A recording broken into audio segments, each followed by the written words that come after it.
नमस्कार साथियों, आपका स्वागत है आपके अपने YouTube channel NK coaching centre Nitish sir.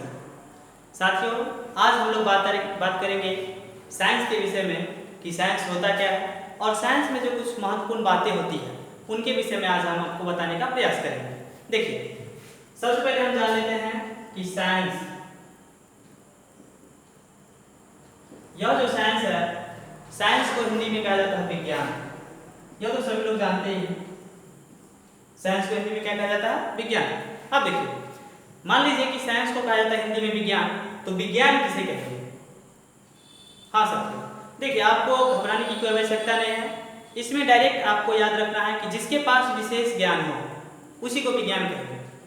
विशेष ज्ञान का मतलब होता है जिसके पास खास ज्ञान हो, खास बातों की जानकारी हो, उसी को कहा जाता है विज्ञान। यदि आप लॉन्ग रूट में जाते हैं तो याद रखना होगा कि मनुष्य के अनुभव तथा अवलोकन से प्राप्त विषयों को, मनुष्य के वास्तविक तथा क्रमबद्ध ज्ञान को विज्ञान कहते हैं। लीजिए, हो गया लंबा। लेकिन हम लोग को क्या करना है? लंबा रूट में नहीं जाना है। जो भी व्यक्ति हो शॉर्टकट में जाने का प्रयास कीजिए और रट्टा मारने से दूर रहिए। रट्टा मारने से क्या होगा? एक दिन याद रहेगा, 2 दिन याद रहेगा, 3 दिन भूल जाइएगा। और हमारा काम है रट्टा मरवाना है, आपको सिखाना। मैं किसी को रट्टा मरवाता नहीं, डायरेक्ट सिखाता हूँ। हमें आशा है कि आप भी सीखिएगा, पर वीडियो को स्किप करके मत जाइए। देखिए, हमने क्या बताया विज्ञान के विषय में कि जिसके पास विशेष ज्ञान हो उसी को क्या कहेंगे? विज्ञान कहेंगे। समझ में आ गया?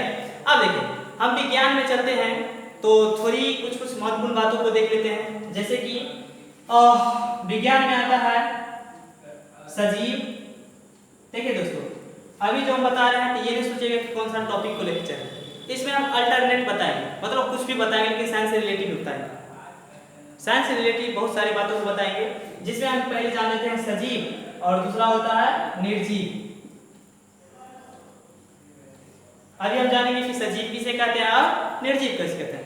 देखिए, सजीव का मतलब होता है जिसमें जान हो, जिसमें खाने की क्षमता हो और जो एक जगह से दूसरी जगह जा सके, उसी को क्या कहेंगे? सजीव। जैसे कि हम मान लीजिए अब यहाँ खड़ा है, हम यहाँ से दूसरी जगह जा सकते हैं, किसी चीज को खा सकते हैं, हमें किसी प्रकार की कार्य करने की क्षमता है, तो हम क्या हो गए? सजीव। और मेरे पास ये मार्कर, तो मार्कर खुद ब खुद कुछ खा नहीं सकता है, यह एक जगह से दूसरी जगह जा नहीं सकता है, तो यह क्या हो जाएगा? निर्जीव। सजीव का मतलब होता है जिसमें जान हो, जिसमें खाने पीने की शक्ति हो और जो एक जगह से दूसरी जगह जा सके, उसी को क्या कहेंगे? सजीव। और निर्जीव का मतलब होता है जिसमें जान नहीं हो, जिसमें जान नहीं हो, जिसमें चलने फिरने की क्षमता नहीं हो, तो उसी को क्या कहेंगे? निर्जीव। इसमें चलने फिरने की शक्ति नहीं है, तो इसको क्या कहेंगे? निर्जीव। समझ में आ गया? अब देखिए, हमने अभी सजीव को और निर्जीव को पढ़ा। अब आते हैं क्या?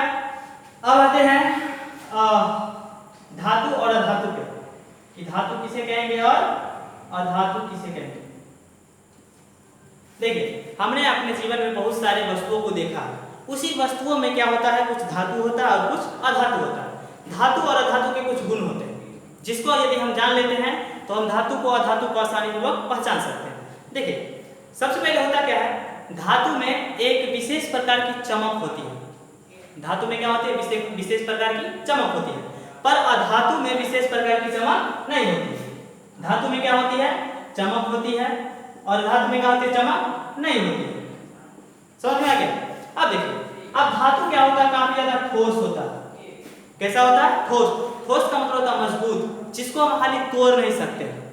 और अधातु क्या होता है? ठोस नहीं होता। समझ में आ रहा है? अब देखिए, धातु क्या होता है? धातु को यदि हम किसी चीज की सहायता से पीटेंगे तो उसमें से क्या होगा? एक विशेष प्रकार की ध्वनि उत्पन्न होगी, यानी आवाज निकलेगी। पर यदि हम अधातु को किसी चीज की सहायता से पीटेंगे तो वह क्या होगा? उसमें से आवाज नहीं निकलेगी। समझ में आ गया? अब देखिए, जैसे कि मान लीजिए मेरे पास ये रहा मार्कर। मार्कर क्या है? इसको यदि हम पीटेंगे तो तुरंत टूट जाएगा, इसमें आवाज नहीं निकलेगा, तो यह क्या हो गया? अधातु। लेकिन यदि हम लोहा को लाएंगे तो लोहा को पीटने पर क्या होगा? उसमें से विशेष प्रकार की आवाज निकलेगी, तो उसको क्या कहेंगे? धातु। जो हो गया अधातु, लोहा क्या हो गया? धातु। अब देखिए सर, इसी में हम बात करेंगे क्या कि घुलनशील। घुलनशील किसे कहेंगे? और इसी में पढ़ेंगे कि अघुलनशील किसे कहेंगे। देखिए हम किसी भी चीज को रट्टा नहीं मरवाते हैं, डायरेक्ट रूप से आपको याद करवाते हैं। देखिए घुलनशील का मतलब होता है कि वैसी वस्तु जो तुरंत ही पानी में घुल जाए तो उसको क्या कहेंगे, घुलनशील कहेंगे। और वैसी वस्तु जो पानी में नहीं घुले तो उसको क्या कहेंगे, अघुलनशील। मतलब जो पूरी तरह से घुल जाए उसको कहेंगे घुलनशील, और जो पूरी तरह से नहीं घुले उसको क्या कहेंगे, अघुलनशील। हमें आशा है दोस्तों कि आपको यह सारी बातें समझ में जरूर आई होगी। यदि आपको इसी प्रकार से साइंस से रिलेटेड कुछ और जानकारियां चाहिए तो हमारे साथ बने रहे। हमारे साथ बनने के लिए हमारे इस YouTube चैनल को सब्सक्राइब करें, हमारे इस वीडियो को लाइक करें और ज़्यादा से ज़्यादा शेयर करें।